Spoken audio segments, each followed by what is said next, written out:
د افغانستان کرکټ کلاړیانو په افغانستان باندې ډېر غټ ننګ کړی دی. په بګ بیش لیګ کې یو افغاني کلاړي هم نه دی سلیکټ شوی. آیا بګ بیش لیګ له د افغانستان کلاړیانو خپل رجسټریشن نو لیږلی ځکه نه دي سلیکټ شوي، او که نه بګ بیش لیګ چې کوم منیجمنټ دی هغوی د افغانستان کلاړیان نه دي ایستلي. بل د پاکستان څومره کلاړیان په بګ بیش لیګ کې سلیکټ شوي دي چې تاسو اورئ حیران به هم شئ. مکمل تفصیل در سره شریکوم، ویډیو خپله هم مکمل وګورئ او مخکې ملګرو سره ضرور شریکئ. افغانستان کلاړیان په بګ بیش لیګ کې ولې نشته؟ افغانستان کلاړیانو رجسټریشن نو لیږلی. په دې باندې د ویډیو اخر کې خبره کوو، خو هغې نه مخکې د پاکستان 70 کلاړیانو چې کوم دی بګ بیش له خپل رجسټریشن لیږلی او 70 کلاړیانو او تقریبا 10-12 فیمیل کلاړیانو هم د بګ بیش وومن لیګ ته خپل رجسټریشن لیږلی. فیمیل کلاړیانو کې خو یو کلاړي هم نه دی سلیکټ شوي، او میل کلاړیانو کې صرف او صرف اسامه امیر چې کوم دی د ملبورن سٹار ټیم کې سلیکټ شوی دی.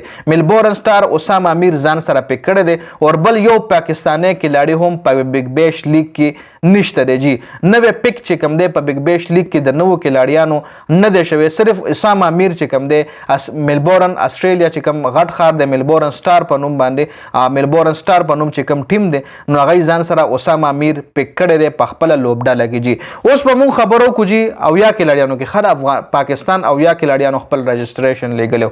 اوس به موږ خبرو کو د افغانستان په کلاړیانو باندې چې د افغانستان کلاړیان ولې په بګ بیش لیګ کې یو کلاړي هم نشته دی. جی یو کلاړي هم نشته. کنی که تاسو وګورئ د افغانستان ګورباز شو، نور احمد شو، بل دې نه علاوه راشد خان، نبی، مجیب الرحمن، ډېر غټ غټ کلاړیان، نوین الحق، غټ کلاړیان چې کوم دي د دنیا چې څومره هم لیګ دی په دې کې گیم کوي او ښه زبردست گیم کوي. د دنیا هر فرانچایز چې کوم دی څومره هم لیګ کرکټ فرانچایزز دي هغوی خوښوي چې د افغانستان کلاړیان والي. خو تاسو له دې معلومه وي چې د استرالیا بورډ چې کوم دی استرالیا بورډ د افغانستان سره د سیریز کولو نه انکار کړی. په څه وجه باندې کړی هغه موږ په دې ویډیو کې نه ډسکس کوو، خو 2 ځله افغانستان کرکټ بورډ نه د استرالیا کرکټ بورډ انکار کړی دی.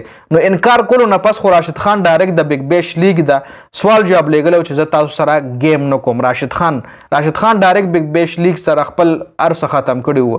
اوس دا ځل چې کوم دی هم راشد خان ویلو چې مونږ په بګ بیش لیګ کې گیم نه کوو، ځکه په دویم ځل باندې هم استرالیا چې کوم دی د افغانستان سره د لوبو کولو نه انکار کړی دی.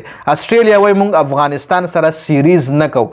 سیاسي خبرې اترې دي، په هغې باندې زه په دې ویډیو کې خبرې نه کوم چې ولې ورسره سیریز نه کوي.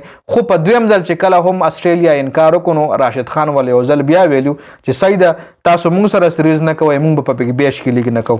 نو اوس تاسو ماله وایئ چې آیا افغانستان کرکټ کلاړیان چې کوم دي هغوی خپل رجسټریشن بګ بیش له نو لیږلی که نه بګ بیش والا نه دي ایستلي؟